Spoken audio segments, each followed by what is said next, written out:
గతంలో కల్వకుంట్ల చంద్రశేఖరరావు గారి సారథ్యంలో నడిచినటువంటి బీఆర్ఎస్ పార్టీ పరిపాలనలో కొన్ని వేల ఫోన్ నెంబర్లు ట్యాప్ చేయడం జరిగింది. ప్రజాస్వామ్యాన్ని పూనీ చేస్తూ మా అందరి ఫోన్లను ట్యాప్ చేస్తూ మమ్మల్ని మావోయిస్టుల సానుభూతి పరులుగా మా పేరు చెప్పి మా కాల్స్ మా డేటా అంతా రికార్డ్ చేయించి మా ఫోన్లు ట్యాప్ చేయించి అటు కేంద్ర ప్రభుత్వాన్ని ఇటు ప్రజలను ఇటు పోలీస్ వ్యవస్థని అన్నిటినీ తప్పుదోవ పట్టించినటువంటి కల్వకుంట్ల చంద్రశేఖరరావు గారు నా ఫోన్లను దాదాపుగా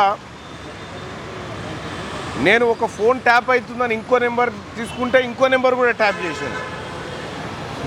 ఒక ఫోను 31 తారీఖు 10వ నెల 2022 నుంచి కరెక్ట్గా 30 తారీఖు 10వ నెల 2023 వరకు ఒక నెంబర్ ఏమో ఏడాది మొత్తం ట్యాప్ చేసిండు.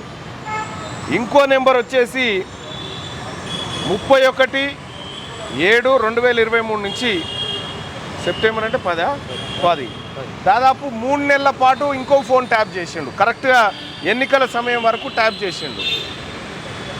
ఇట్లా దీనికి కారణాలు ఏంటంటే అప్పట్లో ప్రభుత్వ నిర్ణయాలకు వ్యతిరేకంగా మేము పోరాటం చేస్తున్నాం కాబట్టి ప్రజల పక్షాన పోరాడుతున్నందుకు మా ఫోన్లన్నీ ట్యాప్ చేయడం జరిగింది. నాదే కాదు, నా చుట్టుపక్కల ఉన్నటువంటి నా వాళ్ళవి కూడా అందరి ఫోన్లు కూడా ట్యాప్ చేయడం జరిగింది.